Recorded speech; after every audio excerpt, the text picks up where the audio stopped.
अस्सलाम वालेकुम class. Today we solve exercise 13.1।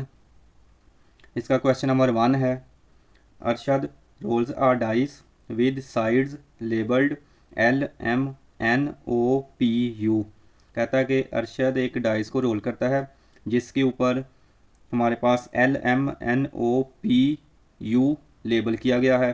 What is the probability, आपने प्रोबेबिलिटी बतानी है that the dice land on consonant. इसमें कहता है कि आपने कॉन्सोनेंट की प्रोबेबिलिटी फाइंड करनी है। तो इसका हम सॉल्यूशन चेक करते हैं। क्वेश्चन नंबर 1, इसका सॉल्यूशन है। इसमें कहता है कि when dice is rolled the sample space will be, अगर हम डाइस को रोल करें तो उसमें हमारे पास टोटल 6 सैम्पल स्पेस बनेंगे। तो ये हमारे पास सेट बन जाएगा L M N O P U. ये टोटल हमारे पास 6 एलिमेंट्स हैं, तो हम लिख सकते हैं S of N is equal to 6। इसके बाद आएगा let A be the event of getting the number consonant. A, उसने एक एक्सपेरिमेंट किया है जिसको उसने ए का नाम दिया है। कहता है कि हमारे पास कॉन्सोनेंट आएंगे। कॉन्सोनेंट कहते हैं कि ऐसे एलिमेंट्स जिसमें वावल्स शामिल ना हो। इसमें 2 ही वावल्स हैं, ओ एंड यू। तो इसके अलावा बाकी सारे कॉन्सोनेंट हैं। तो ये हमारे पास सेट बनेगा A is equal to L M N P. तो टोटल 4 एलिमेंट्स हैं। ये आ जाएगा N of A is equal to 4। तो प्रोबेबिलिटी का फार्मूला है P of A is equal to N of A over N of S, यानी favourable outcomes divided by total number of outcomes is equal to 4/6। तो cutting करेंगे तो ये हमारे पास answer आ जाएगा 2/3। The probability of getting consonant is 2/3।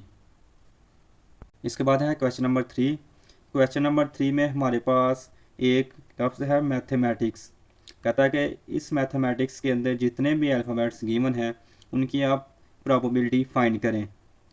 तो इसके नीचे इसने जिसके चंद पार्ट्स गिवन किए हैं, कहता है कि इसमें से वावल्स की प्रोबेबिलिटी बताएं, कॉन्सोनेंट की प्रोबेबिलिटी बताएं, ई की प्रोबेबिलिटी बताएं, ए की, नॉट एम की, नॉट टी की। तो क्वेश्चन नंबर 3 का पार्ट 1 सबसे पहले सॉल्व करते हैं। क्वेश्चन नंबर 3, सबसे पहले हम सेट बनाएंगे कि मैथमेटिक्स के अंदर टोटल कितने एलिमेंट्स हैं। तो ये सेट बनेगा M A T H E M A T I C S. ये टोटल हमारे पास 11 एलिमेंट्स हैं। तो हम लिख सकते हैं N of S is equal to 11।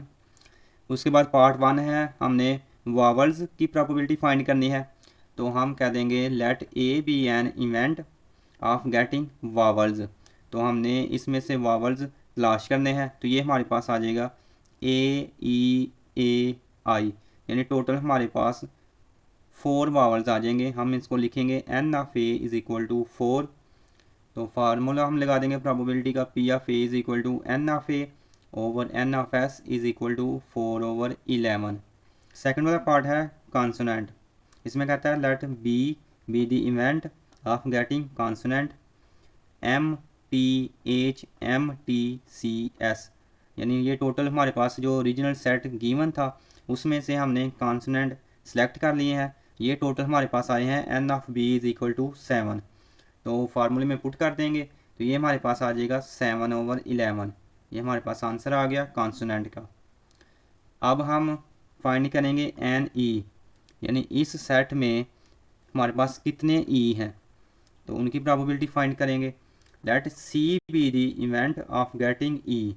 तो हमारे पास सेट में सिर्फ एक ही एलिमेंट है ई का, तो N of C is equal to 1 आ जाएगा। फार्मूले में पुट करेंगे तो ये आ जाएगा 1/11। उसके बाद 4 वाला पार्ट है एन ए।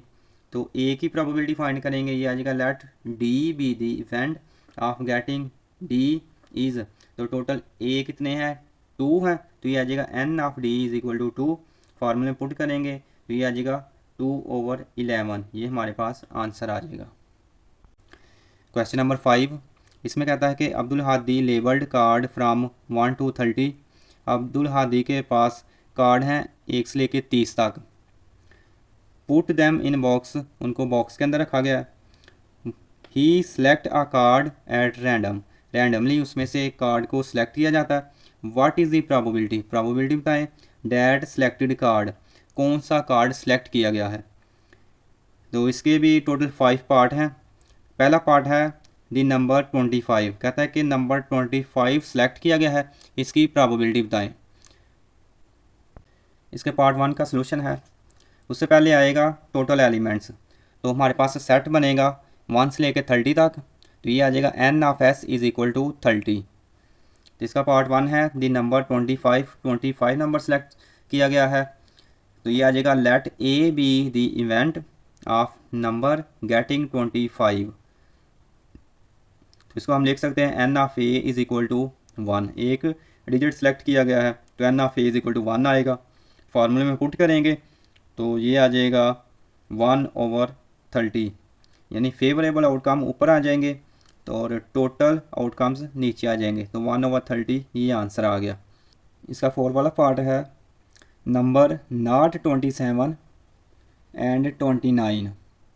कहता है कि हमने जो नंबर सेलेक्ट किया है वो ना ही 27 है और ना ही 29 है, यानी इन दो नंबर्स के अलावा और कोई भी नंबर हो सकता है।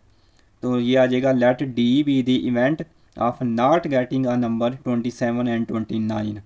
तो हमारे पास सेट था 1 से लेके 30 तक के नंबर्स का, उसमें से हम 27 और 29 को स्किप कर देंगे। यह आ जाएगा n of d is equal to 28। इनको फार्मूले में पुट कर देंगे, ये आ जाएगा p of d is equal to n of d over n of s। Values put कर देंगे तो ये हमारे पास आ जाएगा 28/30। कटिंग करेंगे तो हमारे पास फाइनल आंसर आ जाएगा 14/15। इसका लास्ट वाला पार्ट है नंबर नॉट बिटवीन 12 to 15।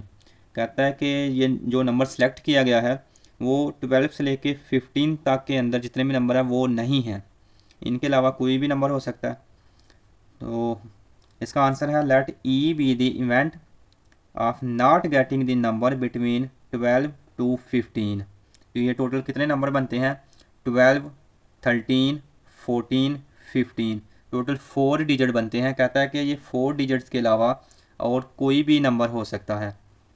तो ये हमारे पास फिर टोटल नंबर आ जाएंगे n of E is equal to 26। Total 30 थे, 4 माइनस हो गए तो 26 पीछे रह गए। वैल्यूज़ को फार्मूले में पुट कर देंगे तो ये आ जाएगा 26/30। कटिंग करेंगे तो हमारे पास फाइनल आंसर आ जाएगा 13/15। आज के लेक्चर में हमने जो क्वेश्चन सॉल्व किए हैं आपने इनकी प्रैक्टिस करनी है, बाकी इंशाल्लाह हम नेक्स्ट लेक्चर में सॉल्व करेंगे।